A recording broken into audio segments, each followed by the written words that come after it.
Good evening friends, ETF business school में आपका स्वागत करता हूं। फ्रेंड्स, ईटीएफ का मतलब एक्सचेंज ट्रेडेड फंड है।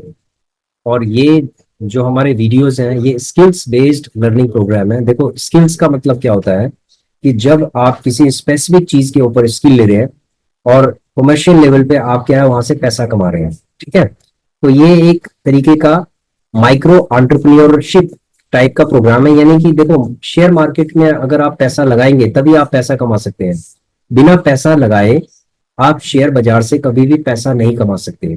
तो इसका मतलब है कि इन्वेस्टमेंट तो आपको करनी ही पड़ेगी पैसा कमाने के लिए। ठीक है, लेकिन पैसा लगाने के लिए आपके अंदर स्किल होनी चाहिए कि आप अंधाधुंध तरीके से आप पैसा नहीं लगा सकते, क्योंकि मार्केट जब नीचे गिरेगी तो बहुत ही कई बार मार्केट ऐसा लगता है कि जैसे पूरी तहस नहस कर दी है इसने। ठीक है, उसका कुछ भी कारण हो सकता है। ग्लोबल इम्पैक्ट हो सकता है, आपका नेशनल लेवल का इम्पैक्ट हो सकता है, डोमेस्टिक इम्पैक्ट हो सकता है, कुछ भी हो सकता है।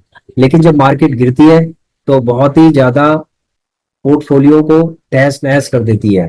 ठीक है फ्रेंड्स, तो इसीलिए हमें अपने प्रोसेस को फॉलो करना है। अगर हम अपने प्रोसेस को फॉलो करेंगे तो ईटीएफ के अंदर कभी भी आपको लॉस नहीं होगा। सबसे पहले तो क्या होता है कि ये डिलीवरी वाला सिस्टम है। ठीक है, जैसे आप डिलीवरी में स्टॉक्स लेते हैं इसी तरीके से आप ईटीएफ को आप डिलीवरी में ले सकते हैं। देखिए, कुछ ईटीएफ ऐसे होते हैं कि जिनके अंदर वॉलेटिलिटी बहुत ज्यादा होती है, तो मार्केट जब नीचे गिरती है तो बहुत तेजी से वो नीचे गिर जाते हैं।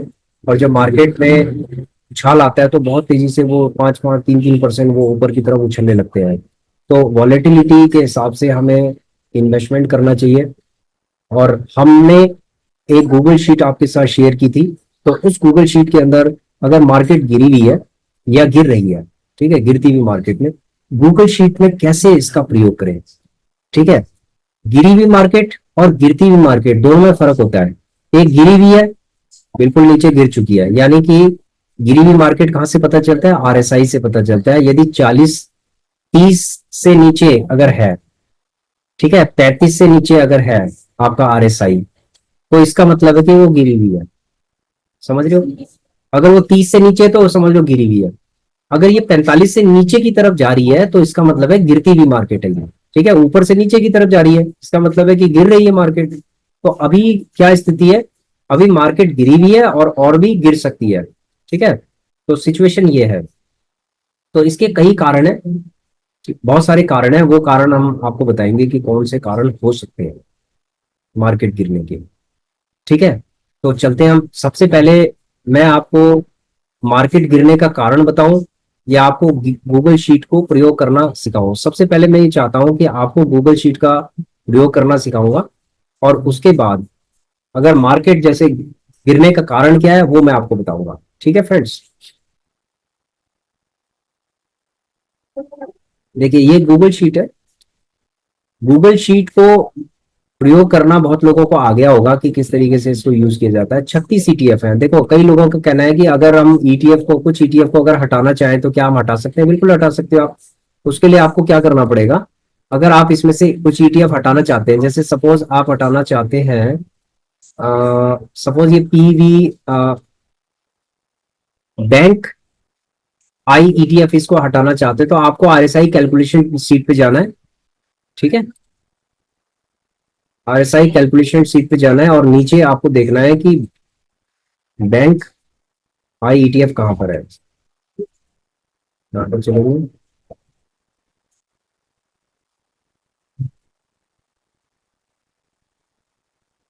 ये और नीचे हो सकता है,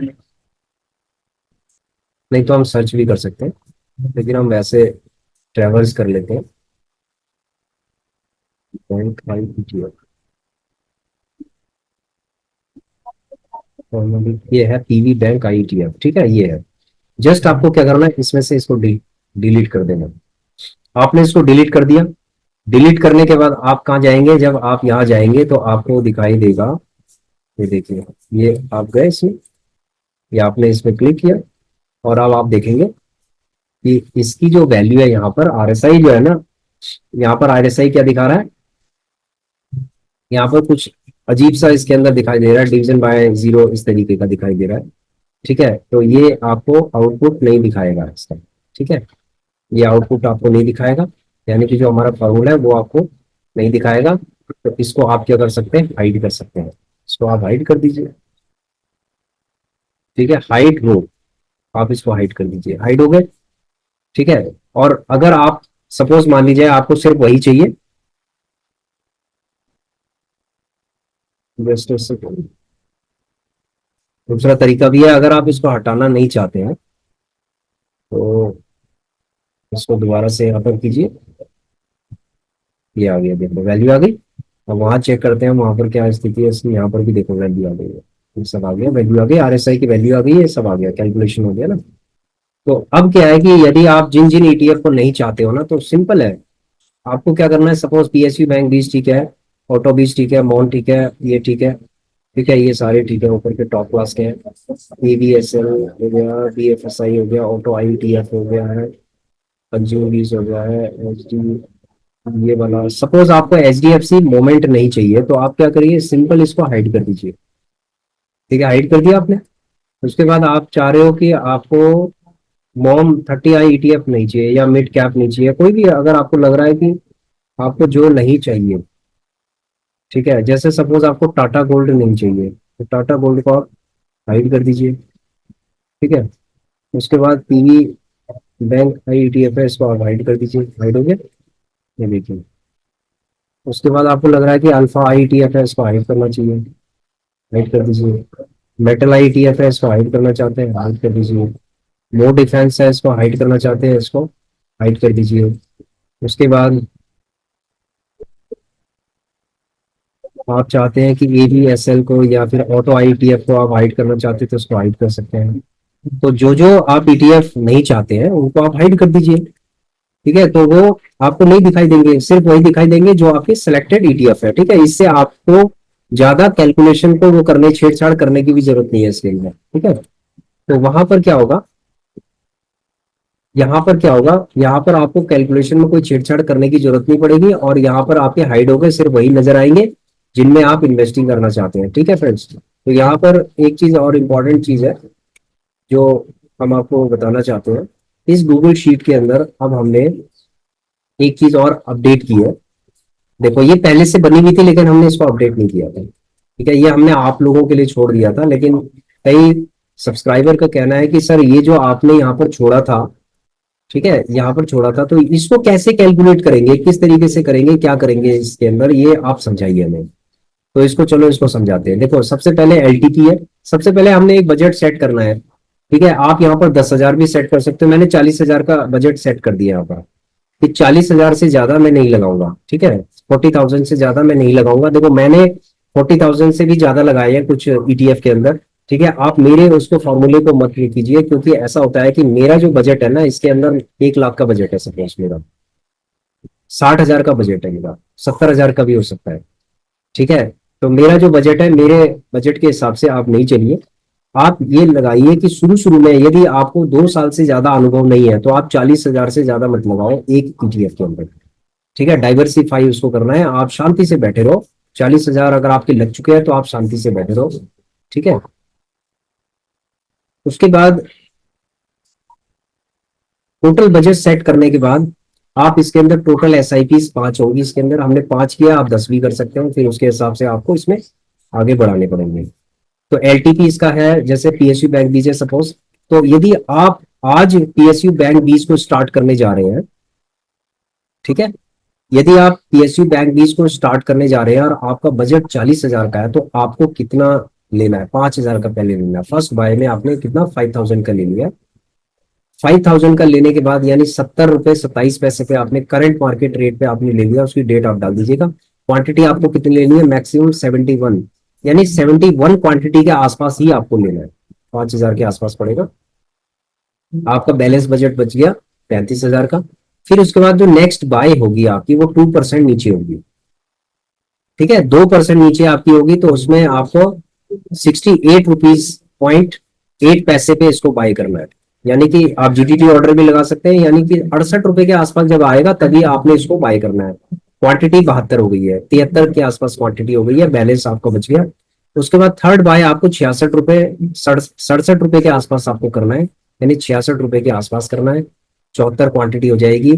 उसके बाद फिर ये नीचे और 64 रुपए फिर लेना है आपको। 64 के बाद आपको 77 की क्वांटिटी हो जाएगी, फिर उसके बाद 62 पे लेना है आपने, और फाइनल हो गया आपका 62 रुपया। यानी कि अगर पीएसयू बैंक 20 62 पे जाता है, 62 तक आप इसको ले सकते हैं। अगर ये 62 से नीचे चला गया, मान लीजिए 60 पे चला गया, तो आपको ये 15,000 रुपए जो बचे हुए हैं आपके बैलेंस बजट है, सारा उसके अंदर जो है ना लगा देना आप, और शांति से बैठे रहना। समझ गए फ्रेंड्स? 40,000 में आपका 35,000 रुपये लग चुका है, और 15,000 रुपये जो आपका बैलेंस है, अगर ये 62 से और नीचे चला जाता है, तो इसका मतलब है कि आपको क्या करना है, आपको क्या करना है, ये पूरे 15,000 रुपए आपको उसके अंदर लगा देने हैं, तो 40,000 आपका लग गया। ठीक है। लेकिन ऐसी सिचुएशन बहुत कम आती है। ठीक है। रेयरली ऐसी सिचुएशन प्रत्येक ईटीएफ के उसमें आती है, रेफरेंस में आती है। लेकिन पीएसयू बैंक 20 के अंदर है ना, ऐसी सिचुएशन आ चुकी है। अगर ये 80 रुपए पे हमने इस फॉर्मूले को ऐसे बनाया होता, तो हमें अभी ये लगा लो कि 70 66 रुपए के आसपास, मतलब हमें पूरा अपने फंड को इसमें हम लगा देते। ठीक है फ्रेंड्स। तो जैसे मैंने पीएसयू बैंक 20 का आपको बताया है, इसी तरीके से ऑटो आई ईटीएफ का हमने यहाँ पर लिखा है कि कितना कितना आपको बाय कर सकते हैं आप। अब जैसे सपोज मान लीजिए मॉल 100 है, तो मॉल 100 के केस में अगर हम इसको करते हैं, ये एलटीपी हम लेते हैं यहाँ से, ये लिया हमने एलटीपी, और यहाँ पर हमने इसको पेस्ट कर दिया है। ठीक है। ये नॉन दिखा रहा है, जो दिखा रहा है उसको हम ठीक करते हैं। यहाँ पर हमें लिखना होगा कोट्स में मॉल 100, MON 100। ठीक है। ये इसको गूगल शीट पे अपडेट करना पड़ेगा। ये देखो अब आ गया सेम 165.92 आ गया, एलटीपी आ गया। अब एलटीपी में अगर हम यहाँ पर भी हमें सेम करना पड़ेगा, तो हम कॉपी पेस्ट कर लेते हैं इसको। ये आ गया, सेम आ गया। अब हमने सपोज 5,000 रुपए का हमने इसमें इन्वेस्टमेंट करना है, तो 5,000 हमें यहाँ लिखना पड़ेगा। हम इसको कंट्रोल डी भी कर सकते हैं, यहाँ तक सीधे आप क्या कीजिए, कंट्रोल डी कर दीजिए, आप इसको कंट्रोल डी कर दिया हमने। ठीक है। अभी देखो कंट्रोल डी करने के बाद ये आ गया। अब हम चेक करते हैं, 165 रुपए 92 पैसे पे सपोज हमने 5,000 के लिए, तो 30 आए हैं हमारे पास, 30 क्वांटिटी आई है। ठीक है। 30 क्वांटिटी। उसके बाद हम नेक्स्ट बाय जो हमारा होगा वो होगा 162 के आसपास होगा। नेक्स्ट बाय होगा हमारा 157 के आसपास, 158 के आसपास होगा। फिर नेक्स्ट बाय हमारा 157, हाँ 158 के आसपास होगा। फिर 153 के आसपास होगा नेक्स्ट बाय। और फिर नेक्स्ट बाय हमारा 148 के आसपास होगा। और उसके बाद अगर 148 से नीचे अगर ये चला गया, तो 15,000 रुपये पूरा इसके अंदर लगा देंगे। समझ गए? तो ये एक मॉडल मैंने आपको बताया है इसके अंदर कि किस तरीके से हमें इसको बाय करना है। ठीक है। कभी कभी क्या होता है कि सपोज आपने 5,000 रुपये लगाए, या आपकी सेकंड बाय हो चुकी है, सेकंड बाय के बाद थर्ड बाय भी आपकी हो चुकी है, और उसके बाद फिर मार्केट दोबारा से यहाँ पर आ जाता है, 165 पे आ गया, 57 से कहाँ चला गया, फिर 165 पे आ जाता है। यानी मार्केट कभी फ्लक्चुएट करती है कि यहाँ से 162 से ऊपर आ गई। लेकिन कभी कभी क्या होता है कि ट्रेंड ऐसा बन जाता है कि आपका ये समझ लो कि लास्ट तक ये चला जाता है, 148 तक भी जा सकता है। यदि मार्केट के अंदर अगर ग्लोबल इम्पैक्ट है या डोमेस्टिक इम्पैक्ट है, कोई ना कोई इम्पैक्ट अगर पड़ रहा है, तब मार्केट नीचे की तरफ डाउन ट्रेंड बनाती है। यानी कि बेरिश मार्केट के अंदर फ्रेंड्स ऐसा है कि यदि आप इस फॉर्मूले के हिसाब से नहीं चलते हो, तो ये समझ लो कि आपका फंड कम से कम 20-20% या 30-30% डाउन हो जाएगा, और आप घबरा के आप शेयर बाजार को है ना छोड़ना स्टार्ट कर दोगे। ठीक है। इसीलिए आप एक प्रॉपर तरीके से, एक सिस्टमेटिक तरीके से, डिसिप्लिन से अगर आप काम करते हैं, तो आप इसके अंदर बने रहेंगे, नहीं तो फिर इसमें दिक्कत हो जाएगी। ठीक है। जैसे IT20 का भी कर लेते हैं हम। IT20 का करते हैं हम, यहाँ से कंट्रोल डी करते हैं, इसको भी कंट्रोल डी कर लेते हैं। चलो यहाँ पर लिखते हैं हम IT20।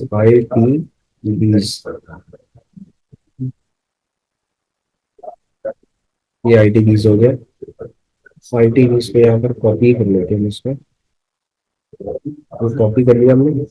उसके बाद हम क्या करते हैं, इसको कंट्रोल डी कर लेते हैं पूरा।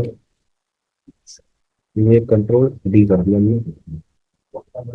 ठीक है। अगर यहाँ पर देखो, ये सबसे पहले अगर हमने 44 रुपए 82 पैसे पे अगर 5,000 का लगाया, तो 111 क्वांटिटी इसके अंदर आएगी। फिर उसके बाद हमें 43 रुपए कुछ पे लेना है इसमें, 44 रुपए 82 पैसे पे है ये। ठीक है। उसके बाद है 43 रुपए 92 पैसे, यानी ऑलमोस्ट 1 रुपया नीचे हमें लेना है इसको। 1 रुपए के बाद है फिर 42 रुपए 60 पैसे पे हमें इसको लेना है। देखो ये पैसे पैसे का है ना, एक कैलकुलेशन होती है इसके अंदर, क्योंकि आईटीवीज के अंदर वॉलिटिलिटी कम होती है। ठीक है, लेकिन ये जब ट्रेंड बनाता है ना नीचे का, तो ये समझ लो 10 रुपए नीचे चला जाता है ये अगर 40 रुपए पे है ना, तो 30 रुपए पे भी चला जाता है, जा सकता है ये आप समझ लीजिए। तो कभी कभी क्या होता है कि थर्ड बाय करने के बाद एकदम से ये 42 से दोबारा से 44 पे आ जाता है, ये 45 पे आ जाता है, तो कभी कभी ऐसा भी हो जाता है। तो वहां पर एक इन्वेस्टर के लिए एक अपॉर्चुनिटी ये बनती है कि जो उसने 3 बाय किए ना, उसमें जो प्रॉफिट उसको हो रहा है, मान लीजिए 3% का प्रॉफिट हो रहा है, तो वो प्रॉफिट लेके अपना निकल सकता है। ठीक है फ्रेंड्स, 3% का प्रॉफिट मतलब अगर आपने 15,000 या 20,000 की अगर आपने इन्वेस्टमेंट की है, तो 3% आप लगा लीजिए। ठीक है, 600 700 1000 रुपए के आसपास अगर आपको बन रहा है, 500 से ऊपर बन रहा है, ये छोटी छोटी इन्वेस्टमेंट को 500 के आसपास बन रहा है, तो एक बहुत अच्छी एक अपॉर्चुनिटी है। ठीक है, ये तो मैंने एक 40,000 के हिसाब से लगाया है। अगर हम 1 लाख के इसका अकॉर्डिंग अगर लगाते हैं, मान लीजिए कि हमने 10 लाख लगाया, तो हमें 10 ही ईटीएफ लेने हैं।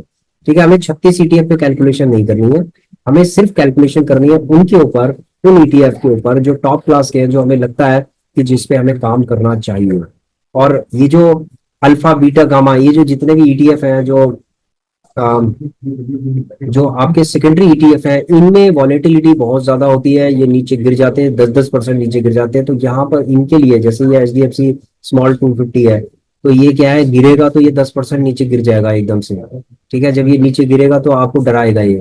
तो इसको सिर्फ आप क्या कर सकते हैं, इस तरीके के जो ईटीएफ होते हैं, जैसे सपोज एचडीएफसी स्मॉल हो गया, उसके बाद मैं बताता हूँ आपको ये कौन से ऐसे ईटीएफ हैं जिन जो गिरेंगे तो बहुत भयंकर तरीके से गिरेंगे। जैसे अल्फा हो गया, A B S L P S C हो गया, ऑटो आई ईटीएफ हो गया, उसके बाद है H D F C small हो गया, उसके बाद है इंफ्रा आई ईटीएफ हो गया, मिड कैप ईटीएफ हो गया, मोम 30 आई ईटीएफ हो गया, मोमेंटम हो गया, नो मोमेंटम हो गया, मॉन आई एफ टी वाई 500 हो गया। ठीक है, उसके बाद है आपका मैप स्टॉक 50 हो गया, इसकी भी ये भी कभी कभी ये नीचे गिर जाता है, लेकिन ये आप इसको छोड़ दीजिए। उसके बाद कुछ एक दो हमने जो बैंक आई ईटीएफ, जो पीवी बैंक आई ईटीएफ कर दिया है, जो हमने जिसको हाइड कर दिया है। ठीक है, H D F C moment हो गया। तो इस तरीके के जो ईटीएफ है ना, ये बहुत भयंकर तरीके से नीचे गिर जाते हैं। तो वहां पर सिर्फ प्रॉफिट का पैसा, सिर्फ प्रॉफिट का पैसा ही इनमें थोड़ा थोड़ा करके लगाओ, दोनों 5-5 10-10 करके आप लेते रहो। बड़ा फंड इनके अंदर कभी मत लगाना फ्रेंड्स। यदि आपने इन ईटीएफ के ऊपर बड़ा फंड लगा दिया ना, तो ये बैंड बजा देंगे आपका, ये ध्यान रखिएगा। ठीक है, इन ईटीएफ के ऊपर कोई भी बड़ा फंड, क्योंकि हमारा ये एक्सपीरियंस है, जो एक्सपीरियंस हम आपको बता रहे हैं, लास्ट टाइम भी ये लगा लीजिए कि जब ये मार्केट नीचे डाउन की तरफ थी, तो इंफ्रा आई ईटीएफ ने बैंड बजा दिया था।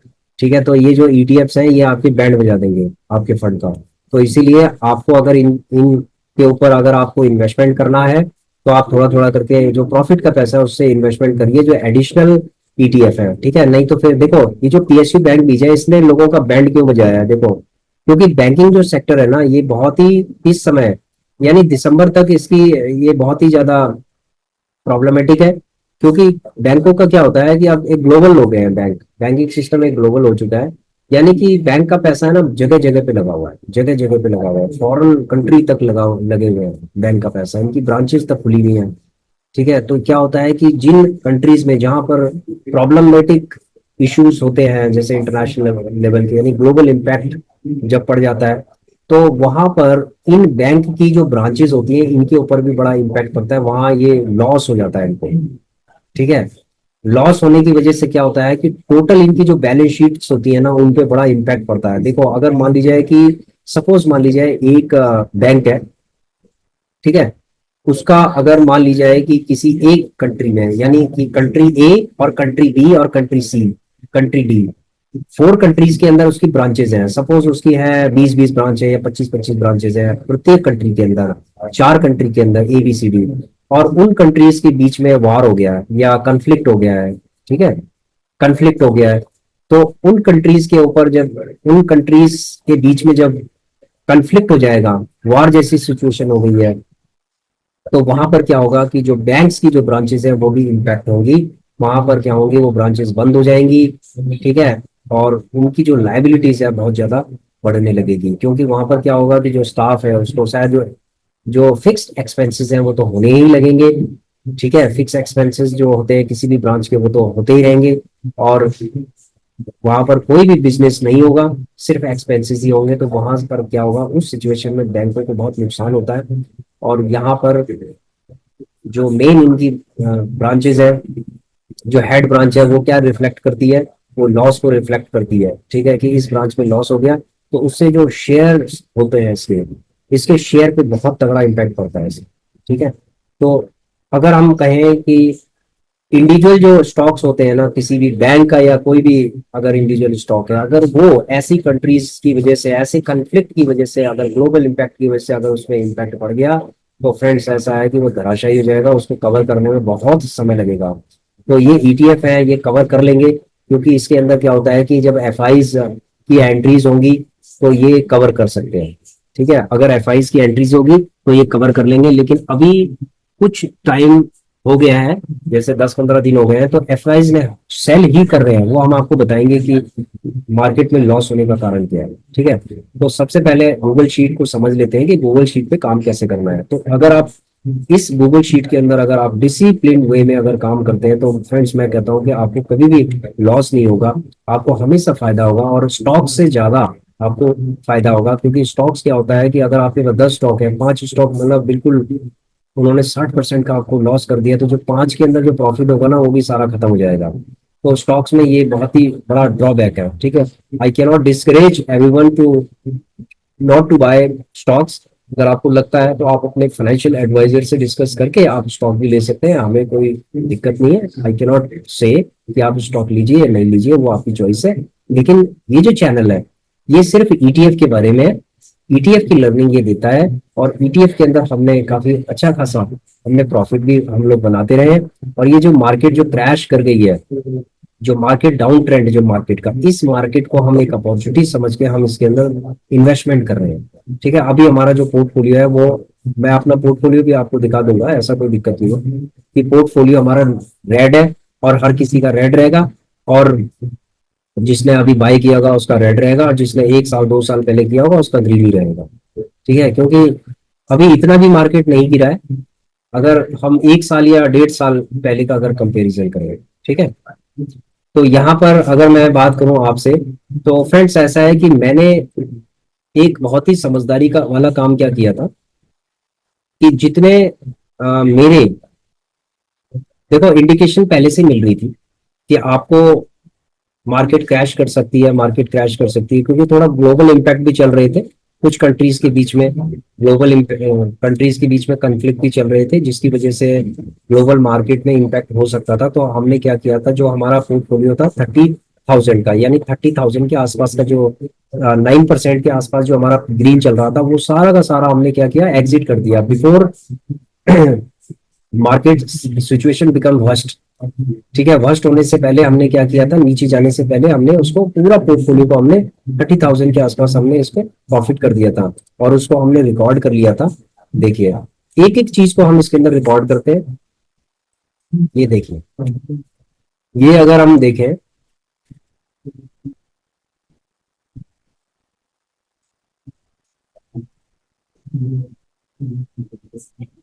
ये फ्रेंड्स अगर हम देखें, तो देखो 41,622, 41,622, ये हमने क्या किया था, टोटल प्रॉफिट किया था। ठीक है, ये हम पहले बुक कर चुके थे, मार्केट को डाउन जाने से पहले हम बुक कर चुके थे ये प्रॉफिट। अब देखेंगे किस दिन प्रॉफिट बुक किया था। ये देखो, सेल किया था हमने 12/9 को सेल किया था, यानी सितंबर में ही हमने सेल करना स्टार्ट कर दिया था। ये देखिए, ये आप देख रहे होंगे, सितंबर में किया हमने, अक्टूबर में किया। ठीक है, अक्टूबर में किया। ठीक है, 16 अक्टूबर, 16 अक्टूबर, 23 अक्टूबर को भी हमने सेल किया था, जो प्रॉफिट में हमें लग रहा था। तो ये हमने प्रॉफिट बुक किया है। ठीक है, और हमने आपको ये कहा था कि प्रॉफिट के बाद हमारा दशहरे दिवाली का हमारा हो गया है, काम हो गया हमारा। ठीक है, तो दशहरे दिवाली का हमारा काम हो गया, तो ये हमने प्रॉफिट लेके आराम से हमने चैन से बैठे हुए हैं। अब ये देखिए, अगर हमारा 42,000 के आसपास हमारा अगर प्रॉफिट हो गया है, और अगर हमारा पोर्टफोलियो -10 है, अब दिखाते हैं, -10 के आसपास अगर हमारा पोर्टफोलियो चल रहा है, यानी 3% के आसपास चल रहा है, तो कोई नहीं, ये भी कवर होगा। ठीक है, अभी इसके अंदर भी हम एक स्ट्रेटजी करेंगे। स्ट्रेटजी ये है हमारी, कि जो हमारा एलटी गिल्ड बीज है, अगर ये एलटी गिल्ड बीज, ठीक है, एलटी गिल्ड बीज अगर हमारा ब्रेक इवन पे चला जाता है, ब्रेक इवन का मतलब होता है कि अगर ये हमें नो प्रॉफिट नो लॉस दे रहा है, तो हम इसको एग्जिट करने के बाद, या 100-200 रुपए भी अगर ये हो रहा है, तो हम उसको एग्जिट कर देंगे। एग्जिट करने के बाद हम क्या करेंगे कि ये जो टॉप क्लास के जैसे निफ्टी बीज है, ठीक है, टीएन आईडी ईटीएफ है, उसके बाद है आईटी बीज है, आईसीसीआई बी 22, जो सबसे ज्यादा डाउन होगा, जैसे सपोज कोई 4% का माइनस दे रहा है, कोई 4% का, तो हम क्या है कि उसके अंदर बाई करना स्टार्ट कर देंगे। जैसे 4% दे रहा है तो उसके अंदर हम बाई करना स्टार्ट कर देंगे।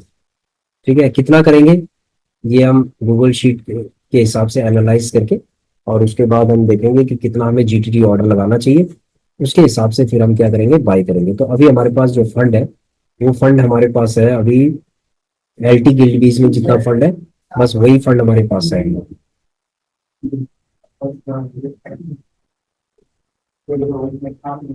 ठीक है फ्रेंड्स, एलटी गिल्ड बीज के अंदर जो भी फंड है, इतना फंड हम लगा सकते हैं इसके अंदर, बस इतना ही हम काम करेंगे इसके अंदर। और अभी हम कोई भी, अभी हम एकदम से इन्वेस्टमेंट नहीं करेंगे, अभी हम देखेंगे, चेक करेंगे अभी। तो नेक्स्ट वीक हम, अभी बाय हम अभी नहीं करेंगे, हम बाय करेंगे नेक्स्ट वीक में देखेंगे, यानी कि 30th 31st, जब भी वर्किंग डेज होंगे उसमें हम देखेंगे कि मार्केट की सिचुएशन क्या है। ठीक है फ्रेंड्स, अगर ये नीचे जाएगा और एलटी गिल्बीज थोड़ा ब्रेक इवन पे जाएगा, तो जितना ये नीचे जाएगा उतना हम उसको बाय करेंगे। ठीक है, क्योंकि हमें पता है कि मार्केट ऊपर भी आएगी, अभी नीचे है तो ऊपर भी आएगी, कोई दिक्कत नहीं है, और आराम से हम इसमें धीरे धीरे करके बाय करेंगे। ठीक है, तो कोई दिक्कत नहीं है। अगर 10,000 का माइनस भी दिखा रहा है, तो हो सकता है ये 10,000 की जगह 20,000 भी आपको दिखाई दे माइनस, कोई दिक्कत नहीं है। ठीक है, फिर हम उसको और बाय करेंगे। तो सिस्टमेटिक तरीके से इसमें बाय करना है। अगर आप सिस्टमेटिक तरीके से इसमें बाय नहीं करते हैं, तो क्या होगा, ये आपका ज्यादा हो जाएगा फिर माइनस। ठीक है, तो इसमें कोई घबराने वाली बात नहीं है। ये हमारा जो, जितना हमारा ग्रीन है ना, सॉरी रेड है ना, ये इससे डबल हम ग्रीन करेंगे। ठीक है, इससे ज्यादा डबल ग्रीन करके हम आपको दिखाएंगे कि भाई इससे ज्यादा डबल हमने ग्रीन करके दिखा दिया है। ठीक है फ्रेंड्स, अब चलते हैं कि मार्केट क्यों गिरी है। देखो मार्केट गिरने का कारण क्या है, सबसे पहले जो नेशनल स्टॉक एक्सचेंज की वेबसाइट पे हम जाएंगे, तो वहां पर हमने देखा है कि 25 अक्टूबर को जो एफ आईज है, एफ आई आईज कहते हैं, फॉरेन इन्वेस्टर्स, इंस्टीट्यूशनल इन्वेस्टर्स कहते हैं इनको, इन्होंने 14,209 करोड़ की इन्होंने बाई की थी, और 17,246 करोड़ की इन्होंने सेल की थी। यानी ये लोग बाई भी करते हैं, सेल भी करते हैं। देखो कभी भी ऐसा दिन नहीं गया होगा फ्रेंड्स कि इसने जीरो किया होगा यहाँ पर बाय, या जीरो सेल किया होगा। ये कुछ ना कुछ बाय भी करते हैं, सेल भी करते हैं, चाहे कम करेंगे। अगर फॉरेन इन्वेस्टर्स बाय कम करते हैं, सेल ज्यादा करते हैं, तो माइनस में आता है ये। माइनस का मतलब हो गया कि मार्केट नीचे की तरफ गिरेगा। ठीक है, डीआईए कहते हैं कि डोमेस्टिक इंस्टीट्यूशनल इन्वेस्टर्स होते हैं जिन्होंने बाय तो ज्यादा किया है और सेल कम किया है, यानी कि प्लस में है। ठीक है, ये प्लस के अंदर है, तो 25 तारीख को ये प्लस में है। लेकिन मार्केट नीचे क्यों गिरी है, देखो मार्केट नीचे के गिरने का कारण है कि कुछ कंट्रीज के बीच में जो कन्फ्लिक्ट है उसके कारण है, क्योंकि वहां पर वो जो कंट्रीज है, वो कोई कंट्री ऐसी है कि जो तेल का सप्लायर है, बहुत बड़ा ऑयल, जो क्रूड ऑयल है उसका सप्लायर है। तो अगर मान ली जाए कि उन कंट्रीज के आपस में जो कन्फ्लिक्ट चलेंगे, तो उसकी वजह से पूरे ग्लोब में पूरा इम्पैक्ट पड़ेगा, क्योंकि तेल की सप्लाई सब जगह होती है। और वहां पर जो फॉरेन इंस्टीट्यूशनल जो इन्वेस्टर्स हैं वो डर जाते हैं। वो लोग क्या करते हैं कि जितने भी बाजार होते हैं ना, नॉट ओनली इंडिया, वो सारे जितने भी बाजार में उन्होंने पैसा लगाया होता है ना, वो सेल करना स्टार्ट कर देते हैं। यानी कि जो उन्होंने एक साल में प्रॉफिट किया ना, उसको बुकिंग करना वो स्टार्ट कर देते हैं। ठीक है फ्रेंड्स, तो वो लोग क्या करते हैं, एक साल में जितना भी उन्होंने प्रॉफिट किया ना, 6 महीने 3 महीने जो भी उन्होंने प्रॉफिट किया वो बुक करना स्टार्ट कर देते हैं। तो फॉरेन इंस्टीट्यूशनल जो इन्वेस्टर्स होते हैं ना, वही प्रॉफिट में होते हैं। रिटेल इन्वेस्टर्स लॉस में क्यों होते हैं, उसका कारण, एक बहुत बड़ा कारण है, क्योंकि उनकी जो साइकोलॉजी होती है, वो जो पेशेंस लेवल है उस लेवल का नहीं होता। ठीक है, वो लोग डर जाते हैं। मान लीजिए 5% आपका फंड डाउन हो गया, आप एकदम से आप डर जाएंगे, फिर 6% हो जाएगा, 7%, 10% में, तो ये समझ लो कि आप मार्केट को छोड़ छोड़ के भागना स्टार्ट कर दोगे। 10% में तो आप मार्केट को छोड़कर भागना स्टार्ट कर दोगे। और कहोगे कि भाई अब इसको 1 साल लगेगा, वास्तव में आपको कम से कम 6 से 7 महीने आपके पोर्टफोलियो में कवर अप करने में लगेंगे। अगर मान लीजिए कि मार्केट क्रैश कर गई है और आपने अपने पोर्टफोलियो को सिर्फ होल्ड किया हुआ है, उसमें कोई भी आपने एक्टिविटी नहीं की, यानी इन्वेस्टिंग की एक्टिविटी नहीं की, जब ये मार्केट डाउन के अंदर है। फ्रेंड, जब मार्केट डाउन के अंदर होता है ना, अगर आप कोई भी फाइनेंशियल एक्टिविटी नहीं करते हो उसके अंदर, मान लीजिए कि आप उसमें इन्वेस्टिंग नहीं करते हो अपने पोर्टफोलियो में, तो वहां पर क्या होगा कि आपको एक समय, एक नुकसान होगा आपको वहां पर, समय टाइम का नुकसान हो जाएगा, क्योंकि वही मार्केट 10% उठने में ना 1 साल लगा देगी, कम से कम 7 महीने 8 महीने लग जाएंगे आपके पोर्टफोलियो को ग्रीन होने के लिए। 7 8 महीने आपको उस पैसे को आपको होल्ड करना पड़ेगा। इसीलिए कहा जाता है कि कोई भी लोन लेके, किसी से लोन लेके या फिर कहीं से भी, बैंक से हो चाहे कहीं से भी हो, लोन लेके कभी भी स्टॉक मार्केट के अंदर पैसा नहीं लगाना चाहिए। ठीक है, अगर आपने पैसा लगा दिया है तो ये समझ लीजिए कि आप बिल्कुल ब्लॉक हो जाओगे। आपको उसका ब्याज आपको लगातार देना पड़ेगा, और आप सोचोगे कि मार्केट उठेगा उठेगा उठेगा। मार्केट, जब आप सोचते हो कि मार्केट उठे, तब मार्केट कभी नहीं उठेगा। और जब आप बेचिंता होकर आप उसके अंदर इन्वेस्टेड रहते हो, तो आपको पता ही नहीं चलता, मार्केट इतनी तेजी से ऊपर उछल जाता है। जब आपको जरूरत नहीं होती है, मार्केट उछलता रहता है, उछलता रहता है। और जब आपको जरूरत होती है फंड्स की, तब मार्केट जो है आपका पैसा ब्लॉक करके रखता है। तो ये हमेशा एक तरीके का ये है बिहेवियर है मार्केट का। ठीक है, जब आपको जरूरत होगी पैसे की, तब ये आपके पैसे को ब्लॉक करके रखेगा, और जब आपको जरूरत नहीं है, तब ये क्या करेगा, आपके पैसे आपके फंड को जो है उछालता रहेगा। ठीक है फ्रेंड्स। तो फ्रेंड्स, हमने एक समझदारी यही की थी कि हमने जो प्रॉफिट है वो टाइम से निकाल दिया। ठीक है, देखो दिवाली से पहले हमने अपना प्रॉफिट निकाल दिया। ठीक है, इस महीने ये आप देखेंगे, ये ये प्रॉफिट हमने निकाल दिया अपना। ठीक है, आराम आराम से थोड़ा थोड़ा करके हमें पता चल, मतलब पता वाली बात नहीं है, लेकिन हाँ ग्लोबल जो न्यूज थी ना वो हम देखते रहते हैं। तो हमें, हमने आपको ये भी बताया था कि, और हमने सेल करते समय भी बताया था कि हमने, देखो पीछे आप देखेंगे हमारे सारे वीडियोस हैं सेल करते समय कि हमने किस किस ईटीएफ के अंदर हम प्रॉफिट बनाते गए हैं। तो ये चीजें जो है ना हम आपको बताते गए, ऐसा नहीं है कि हमने कोई चीज आपको छुपाई है। ये सारी चीजें हम आपको बता रहे हैं, शुरू से एक एक वीडियो में बता रहे हैं आपको कि सेल हमने कहाँ कहाँ कब कब सेल करते रहे। सारे वीडियोस बनाए हमने, सेल के भी, प्रॉफिट के भी हमने वीडियोस बनाए थे। तो इसलिए क्या है कि आप इन वीडियोस को आप देखिए, आपको खुद ही समझ में आ जाएगा। तो यहाँ पर प्रॉब्लम ये है कि बहुत लोगों का कहना है कि सर ये ओवरऑल देखा जाए तो प्लस है, लेकिन मार्केट फिर भी दिया। देखो ये ग्लोबल इम्पैक्ट है। ठीक है, ये ग्लोबल इम्पैक्ट है, और यहाँ पर क्या होगा, मार्केट अभी ऊपर की तरफ उछलेगी।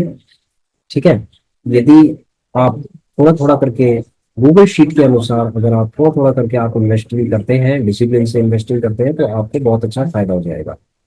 ठीक है, और अगर आपने अच्छा खासा फंड लगा रखा है और आपका माइनस दिखा रहा है, तो उसके लिए भी मैं आपको बताऊंगा अभी कि करना क्या है। कि एकदम से अभी बहुत ज्यादा इन्वेस्टिंग भी नहीं करना।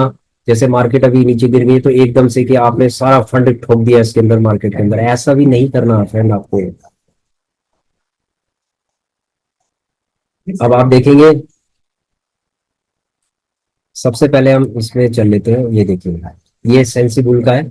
इसके अंदर आप देखेंगे तो यहाँ पर एफ आई जो कैश है ना, इसको छोड़ दीजिए, हम ना इंडेक्स में काम कर रहे हैं ना ऑप्शंस में काम कर रहे हैं। यहाँ पर आइए कैश, ये डिलीवरी वाला हो गया, ये दोनों। देखो एफ आई कितने टाइम से, आप देखेंगे 26 तारीख से, और उससे उससे भी पहले देखेंगे कि ये सेल करते हुए आ रहे हैं। सेल कर रहे हैं ना लगातार सेल। देखो ये 3 अक्टूबर को देखो 15,000 करोड़ की इसने सेल किया है। ये कंसोलिडेटेड सेल है, इसका मतलब कि ग्रॉस सेल कहते हैं जिसको हम कह सकते हैं। ठीक है, बाय माइनस सेल कहेंगे, बाय माइनस सेल, जो बाय किए उसमें से माइनस कर दो सेल, तो ये जो रिजल्ट निकल रहा है ना, रिजल्टेंट निकल रहा है इसका, वो है ये रिजल्ट है ये। तो ये माइनस ही है, अभी तक माइनस ही है। ये देखो बहुत भयंकर तरीके से एफआईज ने पूरे मार्केट का तहस नहस कर दिया है। देखो बेरिश बेरिश बेरिश बेरिश, बहुत भयंकर तरीके से। तो फ्रेंड्स, इसीलिए कहा गया है कि आपको गूगल शीट में जो डिसिप्लिन है उसको फॉलो करें, और पेशेंस के साथ आप बैठे रहे। कोई बात नहीं, ये जो लोग हैं ना जिन्होंने सेल किया ना, अब ये बाय करेंगे। ठीक है, एफ आईज, अब डी आईज है, डी आईज क्या कर रहे हैं, बाय कर रहे हैं। बाय कब कर रहे हैं, देखो ये बहुत ही अच्छा, एक बड़ा अच्छा कॉम्बिनेशन होता है इनका। ये बहुत ही चतुर लोग होते हैं, क्योंकि एफ आईज में फॉरेन इंस्टीट्यूशनल इन्वेस्टर्स वो होते हैं कि जैसे सपोज म्यूचुअल फंड की बहुत बड़ी कंपनी है कोई, मल्टीनेशनल कंपनीज, ये जनरली मल्टीनेशनल कंपनीज होती है, फॉरेन की कंपनियां होती हैं जो अलग अलग कंट्रीज में पैसा लगाती है। ठीक है। फॉरेन इंस्टीट्यूशनल इन्वेस्टर्स के लिए सब जगह, जैसे कुछ स्टॉक मार्केट ऐसे होते हैं जो एफआईज को वेलकम करते हैं और फंड लगाने के लिए उनको जो भी प्रोटोकॉल्स होते हैं, गाइडलाइंस होती है, उसके अकॉर्डिंग वो फंड लगाने की अनुमति देते हैं। ऐसे सारे जितने भी ग्लोबल अच्छे इंडेक्स हैं इनके अंदर वो पैसा लगाते हैं। तो एनएससी के अंदर, बीएससी के अंदर भी ये लोग बहुत अच्छा खासा पैसा लगाते हैं, करोड़ों में लगाते हैं, हजारों करोड़ों में लगाते हैं, हजारों करोड़ों लाखों करोड़ों में पैसा लगाते हैं। तो अब आप देख रहे होंगे कि ये सेलिंग चल रही है बहुत तगड़ी, और यहाँ पर क्या है, बाइंग चल रही है। लेकिन ये इनके बाइंग करने से कोई फर्क क्यों नहीं पड़ रहा है? देखिए फ्रेंड्स, इनके बाइंग करने से ही ये फर्क पड़ रहा है। जो आपका सस्टेन हो रहा है, जो मार्केट नीचे की तरफ तो जा रहा है ये, लेकिन बीच में क्या है, ये सस्टेन हो रहा है अभी तक। नहीं तो आपका अगर पीआईआई अगर इसको बाय नहीं करते ना, तो आपका समझ लो कि मार्केट 30% मार्केट जो है ना आपका धराशायी हो चुका होता अभी तक। 30% जो आपका अभी 5% टू 10% धराशायी हो गया ना अभी। देखो ज्यादा अभी कुछ नहीं हुआ है। ठीक है। अगर मैं यहाँ पर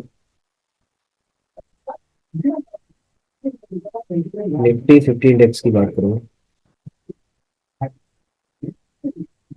अगर मैं निफ्टी 50 की एक महीने की बात करूँ, 6 महीने की बात करूँ, देखो 6 महीने में ये अभी 7% जो है ना ऊपर ही चल रहा है। ठीक है। अगर एक महीने की बात करता हूँ तो 7% ही तो गिरा है भाई, ये 30% थोड़ा ना गिर गया है जो मेन इंडेक्स है इसका। अब मैं बैंक निफ्टी की बात कर लेता हूँ। बैंक निफ्टी इंडेक्स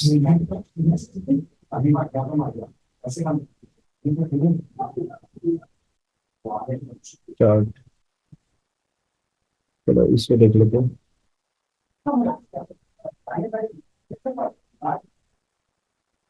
1 मंथ का देख लेता हूँ।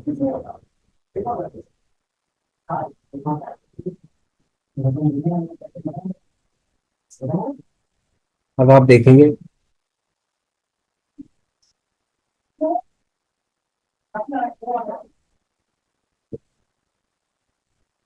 अब आपको दिखाई दे रहा होगा ये कितना गिरा है। देखो 54,338 से,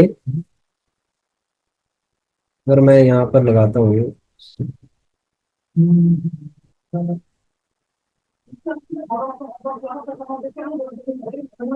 ये भी 7% के आसपास नीचे गिरा है। ऊपर टॉप से नीचे देखेंगे 7.41% के आसपास नीचे गिर गया। ठीक है। 7 पॉइंट समथिंग परसेंट है, तो मतलब ऑलमोस्ट लगा लो 7-8% के आसपास नीचे। 30% तो नहीं गिरा ना फ्रेंड्स। ठीक है। अगर ये डीआईएस बाय नहीं करते तो ये कम से कम 20% के आसपास ही गिर चुका होता, जो मेन इंडेक्स है। अच्छा, दूसरे जो इंडेक्सेस है जैसे मिड कैप वगैरह है, ये बहुत ही धराशायी हो, ये तो समझ लो कि 20-20% तक नीचे गिर चुके हैं। ठीक है। ये 3 दिन के अंदर ये 8-8 10-10% नीचे गिर गए। तो अगर जब मार्केट नीचे की तरफ गिर रहा है और आपने इसको बाय नहीं किया और आपने इसको होल्ड कर दिया सिंपली, तो क्या होगा, ये ऊपर नीचे अप डाउन करता रहेगा और आपका पूरा 8 महीने, ये आपके 8 महीने खा जाएगा ग्रीन होने के लिए। तो इसीलिए कहा जाता है कि जब जब मार्केट नीचे गिरती है तो थोड़ा थोड़ा करके इसको बाय करना चाहिए। ठीक है। तो ये मैंने आपको बताया है, इसका मार्केट के गिरने का कारण ये है, एफ आई डी आई इसका डाटा। ठीक है। अब इसी को अलग अलग प्रेजेंट किया हुआ है, अलग अलग स्टॉक है इसने ये। ठीक है। ये आप देखेंगे मनी कंट्रोल है, इसने आपको टोटल बताया हुआ है कि इतना इसने बाय किया, इतना इसने सेल किया, तो इतना डिफरेंस आया। तो जो डिफरेंस है वही हम आपको बता रहे थे। ये देखिए ना, 3,036 है यहाँ पर, 3,036-37 के आसपास है ये। ठीक है। उसके बाद 5,062 है, ये 5,062 है। ठीक है। तो ये इसका डिफरेंस है। तो ये सारा ग्रीन, ये सारा रेड है, ये ग्रीन है। तो इस ग्रीन की वजह से ये बचा हुआ मार्केट, नहीं तो ये अभी तक 20 से 25% नीचे धराशायी हो चुका होता। और अभी आपको इसके अंदर डर ये है कि ये कितना नीचे गिरेगा अभी पता नहीं है, इसीलिए आप गूगल शीट के हिसाब से आप जो है थोड़ा थोड़ा करके इसमें इन्वेस्टिंग कीजिए। आप इन्वेस्टिंग का एक पैटर्न को है ना, हमने अब चेंज किया पैटर्न, देखिए अब हम क्या करेंगे इन्वेस्टिंग के अंदर, अब हम कैसे करेंगे इसको, देखो जितना हमने इसमें इन्वेस्टिंग किया हुआ है उतना, जैसे सपोज ABSL PSE है, ये 7% नीचे गिर गया है, तो इसको हम कैसे बाय करेंगे? 7% नीचे गिरा है और ये 2% आज नीचे गिरा है, तो डे PL के अंदर अगर ये नीचे गिरता है तो ये जो परसेंट है 7 और 2 में हम क्या करेंगे, 7 और 2 9, 9 क्वांटिटी लेंगे हम इसके अंदर, कितनी लेंगे? 9 क्वांटिटी, ठीक है। इसके अंदर हम 4 और 2 6 क्वांटिटी, 7 क्वांटिटी इसके अंदर लेंगे, जितना परसेंटेज है उतनी क्वांटिटी लेंगे। अब एकदम से बड़ी क्वांटिटी अब नहीं लेनी है, अब थोड़ा थोड़ा करके लेना है, जितना अगर ये नीचे गिरेगा तो, ठीक है, अगर ये नीचे गिरेगा तभी आपको लेना है, नहीं तो आपको नहीं लेना। अभी 4 और 2 6, 6 क्वांटिटी आपको लेनी है इसकी, 6 6 करके। उसके बाद इसकी इसकी भी आपको 4 और 2 6, 6 7 क्वांटिटी, 7 7 क्वांटिटी लेनी है। तो ऐसे करके आपको धीरे धीरे करके इसको बाई करते जाना है, करते जाना है, करते जाना है आपको, ठीक है। इतना इतना आपको लेना है, एकदम से बड़ी बड़ी क्वांटिटी मत लीजिए कि आपने 100 ले लिए, 100 ले लिए, 100 ले लिए, आपका फंड सारा खत्म हो जाएगा। तो अभी जब मार्केट नीचे की तरफ जब ये ट्रेंड बनाती है तो हमेशा ऐसे करके ही लेना चाहिए, क्योंकि आपने अच्छा खासा फंड तो इसके अंदर लगा ही दिया है, ठीक है। जैसे 9,000 तक लग चुके हैं इसके अंदर, तो आप थोड़ा थोड़ा करके इसमें लगाते जाओ, कोई दिक्कत नहीं है। उसके बाद इसके अंदर आप जो है थोड़ा थोड़ा करके इसमें लगाते जाओ, ठीक है। अभी इसके अंदर देखो CPSC के अंदर हमने काफी अच्छा खासा फंड लगा दिया इसमें, 40,000 के आसपास, 42,000 के आसपास। तो इसके अंदर आपको थोड़ा थोड़ा करके लेना है, ठीक है। उसके बाद है डिवॉप पीस के अंदर हमने 16-17 हजार के आसपास लगाया, तो 4 1 5 5 5 करके हम इसको ले सकते हैं। उसके बाद है EV इंडिया के अंदर हमने थोड़ा बहुत लगाया, इसमें अभी जरूरत नहीं है लेने की, इसमें शांति रखो।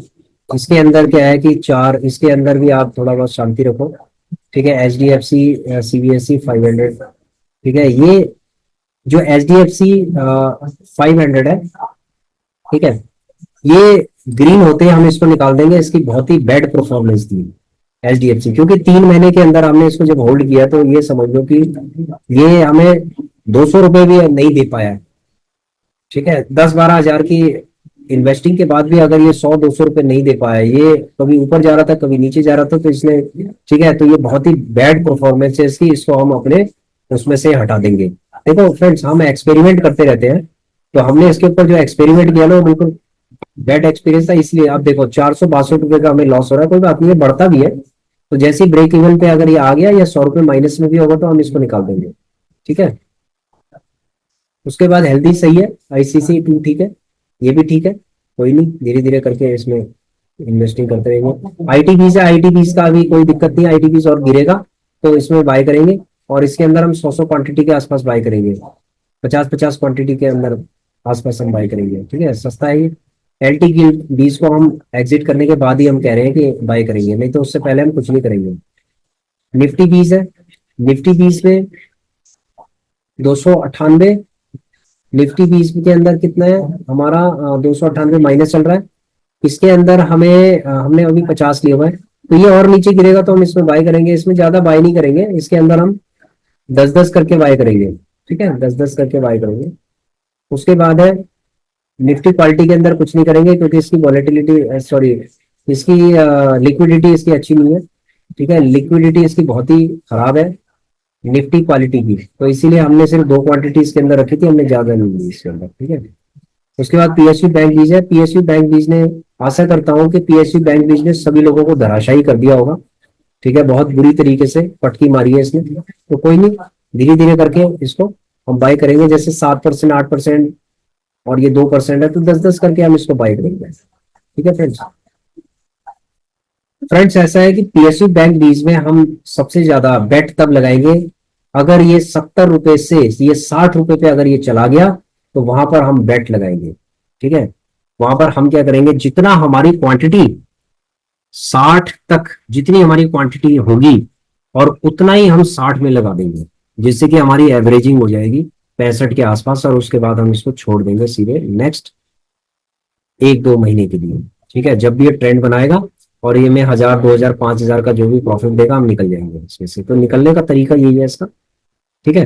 कई लोग कह रहे हैं कि पीएसयू बैंक बीच में सर हम बहुत बुरी तरीके से फंस गए हैं, अब क्या करना है? देखो, फंस तो हम भी गए, लेकिन अब निकलेंगे कैसे, वो तरीका मैं आपको बता रहा हूँ। आप गूगल शीट के हिसाब से चलो और धीरे धीरे करके आप अपनी इन्वेस्टिंग करते रहो। अगर ये 60 पे चला जाता है और सपोज आपके 750 क्वांटिटी हो जाती है, अगर आपके पास फंड है, जैसे मैं अपनी बात कर रहा हूँ, मैं आपकी बात नहीं कर रहा, अगर ये 750 क्वांटिटी मेरी हो जाती है सपोज, तो मैं 60 में, जब ये 60 में जाएगा तो मैं 750 क्वांटिटी ही लूंगा फिर 60 में। ठीक है, उसके बाद मैं इसको होल्ड कर दूंगा कम से कम 15 दिन के लिए, 20 दिन के लिए। अगर ये 60 से 55 पे चला गया तो उसको मैं बिल्कुल होल्ड कर दूंगा, उससे आगे मैं नहीं लूंगा, बिल्कुल होल्ड कर दूंगा इसको। ठीक है फ्रेंड्स। और अगर ये 1500 क्वांटिटी होगा, अगर ये 4 रुपए भी ऊपर चला गया तो 5-6 हजार रुपए मैं लेकर निकल जाऊंगा। तो ऐसे ही मुझे निकलना है इसमें से। ठीक है, निकलने का तरीका इसमें यही है। उसके बाद है आपका टीडी, ये है, ये तो अभी कोई दिक्कत नहीं है इसके अंदर। ठीक है, तो मैंने आपको समझा दिया कि किस तरीके से जब मार्केट बिल्कुल नीचे है तो कैसे धीरे धीरे करके आपको इन्वेस्टिंग कैसे करना है, ये मैंने आपको बता दिया। क्योंकि देखो, हर किसी के पास हो सकता है फंड ना हो। ठीक है, हर किसी के पास हो सकता है कि आपने पूरा फंड ही लगा दिया हो इसके अंदर, लेकिन क्या है, आपको थोड़ा थोड़ा करके, जैसे 7 और 2 9, 9 क्वांटिटीज में लेनी है, 4 2 6 क्वांटिटीज के अंदर आप ले सकते हैं, ऐसे करके लेना है। मैं एक एग्जांपल आपको बता रहा हूँ परसेंटेज के फॉर्म में। ये जो परसेंटेज दिया है, इतनी क्वांटिटी हम हमें थोड़ा थोड़ा करके इसके अंदर ले सकते हैं। ठीक है फ्रेंड्स, ये वीडियो थोड़ा बड़ी हो रही है, लेकिन जो इम्पोर्टेंट एस्पेक्ट है वो सब चीजें मुझे कवर करनी है। अब देखो, ये जो कैश है ना, 19,000 समथिंग है, ये कैश है, ये कैश फ्रेंड्स हमने विड्रॉ कर लिया है। ठीक है, विड्रॉ की रिक्वेस्ट कर दी है, परसों तक ये फंड हमारे पास आ जाएगा। ठीक है, क्योंकि हमने जो 42,000 रुपये बनाए थे, तो हमने कम से कम 19,000 रुपये हमें होम मेकर्स को देना है। तो इसीलिए हमने इसमें से जो प्रॉफिट का पैसा था, हमने उसमें से 19,000 हमने निकाल लिया है फॉर फेस्टिवल। ठीक है, तो क्योंकि फेस्टिवल में क्या होता है, जरूरत होती है, तो इसलिए क्या है कि इस पैसे को हम निकाल देंगे और उसके बाद होम मेकर्स को दे देंगे, वो अपना जो भी खर्चा करना चाहे वो कर सकते हैं। ठीक है फ्रेंड्स, तो ये आपको मैंने सारी चीजें, सारे एस्पेक्ट्स आपको बता दिए हैं। अगर आपकी कोई भी फर्दर क्वेरी होती है तो आप पूछ सकते हैं। तो मैंने 2 चीजें आपको बताई हैं। पहली चीज तो गूगल शीट है, गूगल शीट का मैंने पूरा आपको एक्सप्लेन कर दिया है। ठीक है, दूसरा आपको ये बता दिया है कि मार्केट क्यों गिर रही है। ठीक है, बहुत लोग घबराए हुए हैं कि सर मार्केट गिर रही है, मार्केट गिर रही है, कारण क्या है कि। उसके बाद है इस, ये जो 36 ईटीएफ है, इन ईटीएफ में से जो ईटीएफ जिस पे आप काम करना चाहते हैं उस पे आप कर लीजिए, बाकी हाइड कर दीजिए। और यदि आप ये चाहते हैं किसी स्पेसिफिक ईटीएफ के ऊपर, यदि आप चाहते हैं कि एक पूरा प्लान बनाना कि आप कब कब उसमें इन्वेस्टिंग करेंगे, तो ये पूरा प्लान है। ठीक है, ये पूरा प्लान आप इसमें से, आप जैसे मैंने इसमें बनाया था ITBs का और मॉन 100 का बनाया था, तो आप इसके अंदर CPSE का बना लीजिए, बैंक 20 का बना लीजिए, निफ्टी 20 का बना लीजिए। तो आप अपने अकॉर्डिंग इसको बना लीजिए। और इन पैरामीटर्स, जो ये पैरामीटर ही कह सकते हैं हम इसको, डिसिप्लिन कह सकते हैं, तो इस डिसिप्लिन के साथ आप अगर इन्वेस्टिंग करते हैं तो आप हमेशा प्रॉफिट में रहेंगे। क्योंकि ये आपको 15%, ठीक है, 14% या 15% के आसपास जब मार्केट नीचे गिर जाएगी तब तक आपके पास ये फंड रहेगा फ्रेंड्स। ठीक है, फिर 15% से 20% जब और गिर जाए, मतलब 15% 14% के आसपास गिरने के बाद, 14% गिरने के बाद जब 2-3% और गिर जाए तो पूरा फंड ये वाला लगा देना इसमें। यानी कि 16% पे ये समझ लो कि आपने पूरा वो कर दिया। ऐसा होता नहीं है, यदि मार्केट में बहुत तगड़ा अगर क्रैश हो रहा है तब जाके ऐसी सिचुएशन आती है, नहीं तो क्या होता है कि 3 बाय के बाद, ठीक है, 3 बाय के बाद ही वो अप ट्रेंड बनाना स्टार्ट कर देता है, 4th बाय के बाद वो अप ट्रेंड बनाना स्टार्ट कर देता है। ठीक है फ्रेंड्स, तो आशा करता हूँ कि आप लोगों की समझ में बहुत कुछ आ गया होगा। और आशा करता हूँ कि आप लोग एक डिसिप्लिन के साथ आप ETF पे काम करेंगे और प्रॉपर तरीके से अपने फंड को डिवाइड करके ही इन्वेस्टिंग करेंगे। मार्केट का ये बिहेवियर होता है, कभी कभी मार्केट क्रैश करती है, कभी कंसोलिडेट होती है, कभी ऊपर की तरफ ट्रेंड बनाती है। तो फ्रेंड्स, ये तो मार्केट का बिहेवियर है। ठीक है, इसमें कोई दिक्कत नहीं है। आप प्रोसेस पे फोकस करो, आप प्रॉफिट या लॉस पे फोकस मत करो, प्रोसेस पे फॉलो करो। जैसे हमने प्रोसेस पे फॉलो किया है तो हमने आपको अपना प्रोसेस बताया इसके अंदर कि हम क्या कैसे कर सकते हैं इसको।